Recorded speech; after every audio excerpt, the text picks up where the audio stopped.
Have you ever noticed how certain messages seem to find you at the exact right moment? As if someone turned on a light inside you and said, "Pay attention."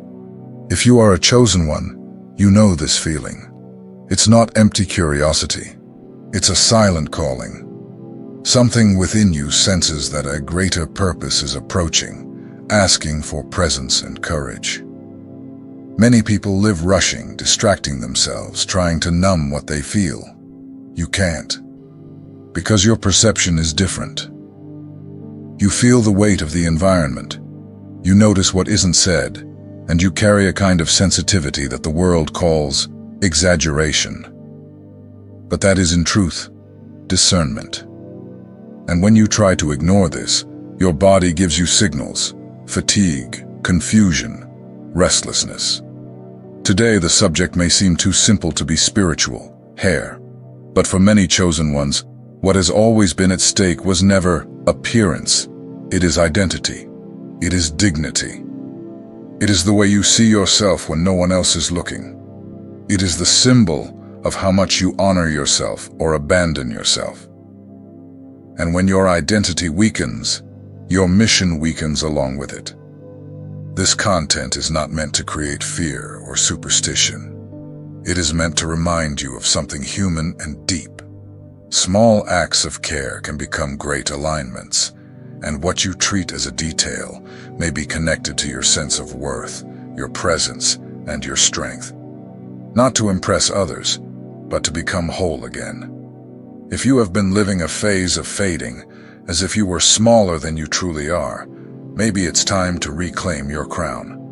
Not as vanity, but as reconciliation with yourself. Because the chosen one was not made to hide.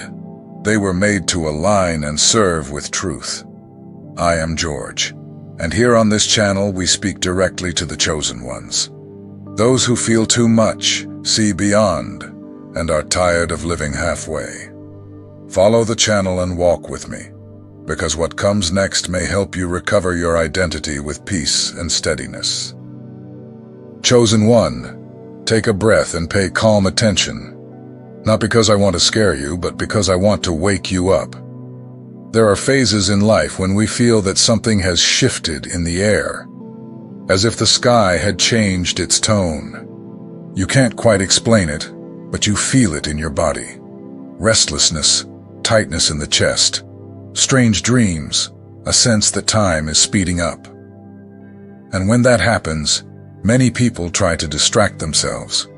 You can't, because you are sensitive to the invisible.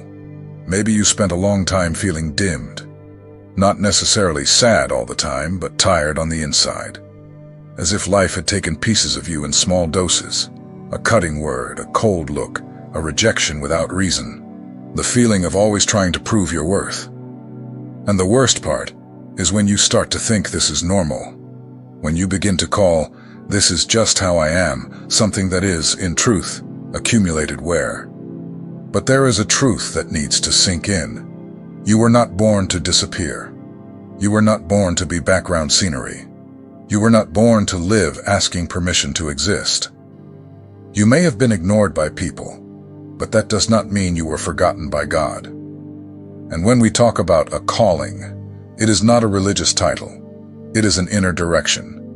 It is that feeling that you have something to fulfill, even without knowing exactly what it is. Maybe you tried to be more common so as not to draw attention. Maybe you hid your gifts, your way, your depth, because being different sometimes takes effort. You become a target of comparison, criticism, gratuitous cruelty. And because you are human, it hurts. So little by little you start shrinking, until the day you realize you have lost yourself. But today I want to remind you, there is a time when God does not only comfort, He summons, He calls by name. He stirs the structures, and you feel it. Not as a spectacle, but as an inner urgency. It is no coincidence that you are hearing something like this right now. It may be that, precisely at this moment, you need to recover something that has been treated as a detail. Because there is a silent war that does not appear in the news, does not make headlines, but happens inside us, the war for identity. And when identity weakens, everything weakens along with it. Courage disappears. The voice trembles. The light goes out. Joy becomes rare. And then you start functioning on autopilot, just surviving. But God did not make you to survive. God made you to live with purpose. And purpose always begins with a return to what is essential, with a restoration from the inside out. And this is where the symbol of hair, of the crown, comes in. Not as vanity, but as a visible reminder of who you are. Something you look at and remember. I was created with intention. When you lose that reminder, the world shapes you. When you recover that reminder, you reposition yourself. So I ask you a simple question. Will you keep walking as if you were ordinary, when your heart knows you are not? Or will you accept that the time has come to realign, to truly take care of yourself, and to stop treating your own dignity as something small? Let's talk about the central subject honestly, your hair. Many people will say this is just aesthetics, that it's only appearance, that it doesn't matter. And yes, of course, hair is not God. It is not a miracle. It is not an amulet. But it is also true that symbols matter, because human beings live on meaning. And your body carries messages. Your posture speaks. Your gaze speaks. And many times your crown speaks before your mouth. When I say crown, I am talking about something symbolic, that which rests upon you and communicates your identity. Kings wear crowns to represent authority. But in everyday life, you also carry signs of who you believe you are. The way you get ready, take care of yourself, and treat yourself, reveals whether you are honoring yourself or abandoning yourself. And the enemy of your life, call it whatever you want, fear, shame, oppression, trauma, other people's envy, always tries one thing first, to convince you that you are not worth the care. Have you noticed how, when you are going through a difficult phase, you start neglecting small things? You stop looking at yourself with kindness. You lose the desire to get ready.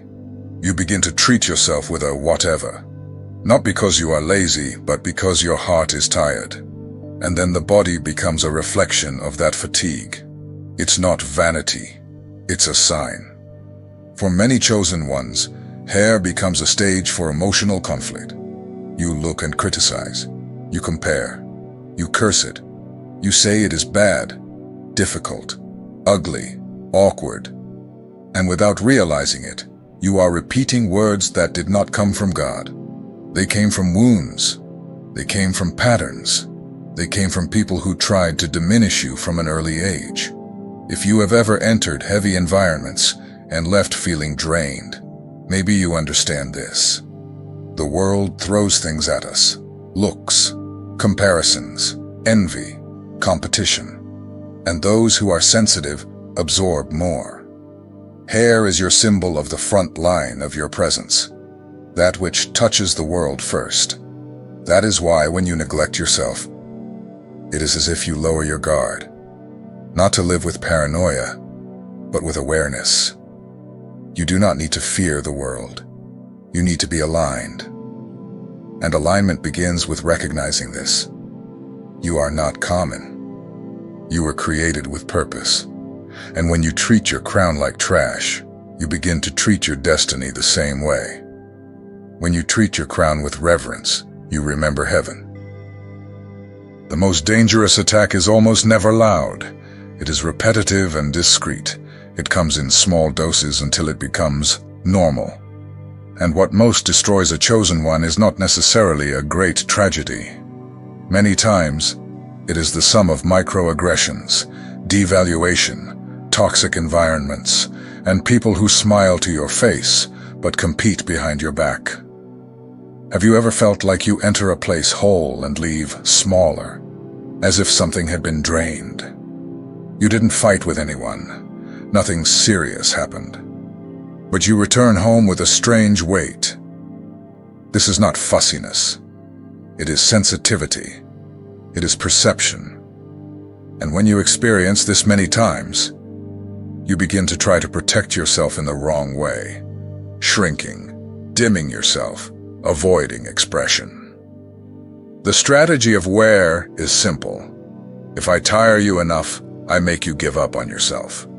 If I confuse you enough, I make you believe the problem is you. If I shame you enough, I make you hide your light. And then you begin to live apologizing for existing. You start justifying your way of being. You reduce your truth. You choose the most acceptable version of yourself so as not to bother anyone. But the chosen one was not born to be accepted at the expense of the soul. The chosen one was born to be true.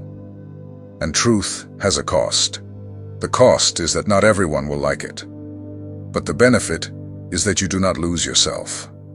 What heals this is not self-demand. It is a return to the center. It is remembering who you are. It is returning to small habits that rebuild your identity. Praying, breathing, walking, drinking water, filtering environments, reducing exposure to draining people. And yes, caring for the body as one cares for the soul. Because the chosen one needs to stop romanticizing wear.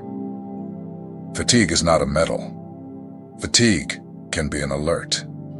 And the alert says, you are living below what you were called to live. Not out of arrogance, but out of misalignment. And there is another thing. Heaven does not call you to live paranoid, seeing attack in everything. That is not wisdom. Wisdom is discerning without losing peace. It is understanding that influences exist, but that no influence is greater than God within you. When you return to honoring yourself, the weight begins to lift. When you reposition yourself, confusion diminishes. The first step is to stop blaming yourself for being tired. The second is to stop calling normal what is slowly killing you. The third is to restore what was neglected, your crown, your identity, your dignity. Because when you return to seeing yourself, the world stops swallowing you so easily. There comes a moment when we get tired of bleeding in silence, tired of explaining ourselves, tired of shrinking, tired of pretending that everything is fine. And this fatigue, when healthy, becomes a decision. It becomes enough. And on the spiritual path, this enough is often the beginning of restoration. In the original text, the figure of Archangel Michael appears as a symbol of protection and justice. You may interpret this according to your faith, but the central message is simple. There comes a time when God raises protection over your identity. And this protection is not for you to become arrogant. It is for you to stop living vulnerable to what destroys you. Let's translate this into real life. There are invisible cords that bind many people. Cords of shame, I am not enough. Of confusion, I don't know who I am. Of mockery, they will laugh at me. Of fatigue, I can't take it anymore. These cords are not just loose thoughts. They become habits. They become posture. They become small choices that distance you from yourself. Restoration begins when you identify what binds you. And above all, when you stop accepting that as identity. You are not the shame you felt. You are not the harsh word that was spoken to you. You are not the phase in which you got lost. You are someone in the process of returning. Restoration also involves words. There are chosen ones who speak to their own bodies with anger. My hair is horrible. I am ugly. Nothing looks good on me. This seems small, but it is daily poison. You are teaching your brain to see itself with contempt, and contempt generates fatigue. Replace this with the language of life. It does not need to become theater, just honesty with respect. I am learning to take care of myself. I am rebuilding myself. I was created with intention. I will not mistreat myself. And when you do this, something changes. your energy begins to return. Your presence gains firmness. You stop entering spaces hunched over. You stop apologizing for existing. You begin to walk with your head held higher, not out of pride, but out of alignment. Restoration is not instantaneous, but it is real when you decide to obey what you already know. You need to honor yourself. You need to protect yourself. You need to align yourself, because the siege on identity only ends when you stop collaborating with it. And collaboration, many times, is self-abandonment. One of the most beautiful and most difficult things about being a chosen one is sensitivity. You feel the environment. You perceive what was not said. You notice when something is out of place. And this can be a gift, but it can also turn into wear if you do not learn how to manage it. The original text uses the image of hair as a shield and an antenna. Let's bring this into a practical reading. The shield represents your emotional and spiritual protection. The antenna represents your intuition and perception. If you do not take care of your shield, you absorb too much. If you do not respect your antenna, you place yourself in environments that will confuse you. Have you noticed how certain places make you feel bad, even when nothing happens? It's noise, heavy energy, competition, falseness. You leave thinking, I should be fine, but I'm not. That is sensitivity. And sensitivity requires hygiene. Hygiene of the mind and the heart. A chosen one cannot live as if indifferent to the environment. That is why self-care for you is not a luxury. It is survival. But it is not self-care of buying things. It is routine self-care. Sleeping better, drinking water, reducing screen overload, filtering conversations, choosing silence, getting sunlight, walking, praying, breathing. It is simple, but it is powerful. When you begin to align, your antenna becomes cleaner. You perceive more clearly who does you good and who drains you. You feel when a decision closes inside you, and when a decision opens. You learn to trust your body. Because God does not speak only through beautiful phrases. Many times He speaks through peace, through discomfort, through clarity that is born in silence. The problem is that the world calls this exaggeration. It says you are too sensitive. It says you take everything too seriously. But in truth, you are simply not anesthetized. And those who are anesthetized are afraid of those who feel. Treat your crown with care, because it reminds you of your place. It is not about looking good for others. It is about being whole for yourself. It is a daily reminder. I am not just anyone, not out of superiority, but out of responsibility. You carry a mission. And a mission requires clean energy. When your antenna is clean, you do not fall into paranoia. You enter discernment. You perceive what needs to be perceived and move forward without fear. You do not react to everything. You respond with calm. You do not try to control the world. You align yourself and walk. And that is spiritual maturity. It is not living afraid. It is living consciously. To consecrate is not to perform complicated rituals. To consecrate is to set something apart for a purpose. It is to treat with respect what you no longer want to treat carelessly. And when we speak of crown, we are speaking of identity, presence, and mission. So consecration here is a return. You begin to treat yourself again as someone who matters. In the original text, the idea of anointing the crown and declaring words of life appears. You can do this within your faith in a simple way. No theatrics needed, no performance required. What is needed is sincerity. You can begin the day with a short prayer. God, align me today. Guard me. Give me wisdom. Help me not to lose myself. That alone already changes a lot. Then you turn small gestures into intention. When you care for your hair, do it with presence, without hurry, without anger, without contempt. Brush it, wash it, hydrate it, cut it when necessary. And while you do, you can repeat a simple phrase: I honor myself.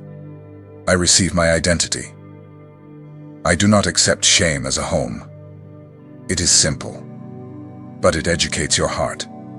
Consecration also means stopping negative self-talk. This is difficult because many people were trained in self-criticism. But the chosen one needs to learn this. Your words create an internal atmosphere. If you speak death over yourself every day, do not expect living energy. Replace it with truth and grace. I am in process. I am returning. I am being healed. Another part of consecration is vigilance, not in the sense of fear, but of care. You observe what affects you. You learn which conversations drain you, which music makes you heavy, which social networks make you anxious, which people confuse you, and you adjust. Because you were not called to live in chaos. And here is a practical truth. Many chosen ones wait for the right moment to change, and while they wait, they lose months and years. Not out of malice, but out of exhaustion. Yet God usually acts in the now of a small decision, the now of a boundary, the now of a habit. And when you respect yourself, you also respect your mission. You begin to act with more firmness. You speak with more clarity. You serve with more peace. You do not sell yourself for emotional crumbs. You choose what strengthens you. You do not need to prove anything to anyone. But you do need to stop treating yourself as if you are nothing. Heaven does not see you as nothing. So why would you see yourself that way? The ending is simple. Revelation without response becomes just emotion. What changes life is positioning. And positioning is not shouting. It is deciding. It is standing up. It is stopping collaboration with what diminishes you. It is walking like someone who has awakened. You may have spent too much time in silence, too much time hiding, too much time waiting for things to get better.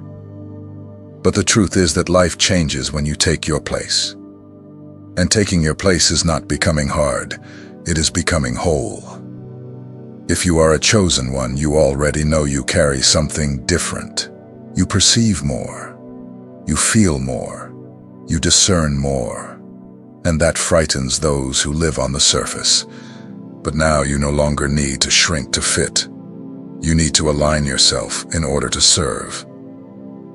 Activation begins when you take ownership of the basics: routine, faith, care, boundaries. You do not need to conquer the world today. You need to conquer self-abandonment today. You need to conquer shame today. You need to conquer whatever today. And I want to guide you into a simple moment of prayer. If you wish, do it with me in your own way, with your own words, but with sincerity. God, I am here. I recognize that I lost myself at times. I recognize that I diminished myself so as not to bother others. I recognize that I accepted exhaustion as normal. Today, I give that back. I ask that you align me, that you cleanse my heart of shame and confusion, that you strengthen my mind, that you give me discernment, and that I return to honoring myself without guilt. I consecrate my identity. I consecrate my presence. I consecrate my crown as a symbol of what you placed in me. I no longer accept words of contempt over myself. I no longer accept environments that destroy me. I choose life. I choose peace. I choose truth. As we reach this point, I want you to keep one thing in your heart. This conversation was never about vanity. It was about identity. The symbol of hair and the crown appears because, in practice, that is where many people notice when they are abandoning themselves or honoring themselves. And the chosen one feels this strongly, because when you lose yourself, everything in your world begins to feel heavy. You may have spent years trying to fit in, trying to be more common, trying to reduce your own presence so as not to cause discomfort. But that comes at a high cost. The soul grows tired. The light begins to fade. Life becomes mere survival. And when you get used to living on autopilot, you start calling normal things that are actually clear signs of wear. Lack of peace, lack of direction, lack of joy, lack of desire even to care for yourself. What changes the game is when you understand that God did not call you to hide. He called you to align. And alignment often begins with the basics, returning to treating yourself with dignity, returning to respecting your own body, returning to speaking to yourself with more life and less poison. When you begin to rebuild care on the outside, little by little you rebuild respect on the inside. Not as appearance for others, but as reconciliation with yourself. And this does not mean you will become perfect, nor that the world will become easy. It means you will stop collaborating with what diminishes you. You will learn to better discern environments, people, habits, and even thoughts that drain you. You will learn to say no without guilt. You will learn to rest without feeling weak. You will understand that sensitivity is not a flaw. It is a gift that needs boundaries and routine, so it does not become a burden. If there is one final message here, it is simple. Restoring the crown is returning home. It is lifting your head on the inside. It is stopping treating yourself as a detail. It is remembering that you were created with intention.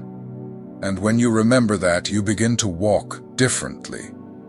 You do not need to convince anyone. You only need to live with integrity and firmness, because the aligned chosen one becomes a lighthouse without effort. Now I want to hear from you. In which area do you feel you need to restore the crown today? Self-esteem, boundaries, faith, rest, or identity? Write a word or a short phrase in the comments. This may help other chosen ones who are reading in silence and thinking they are alone.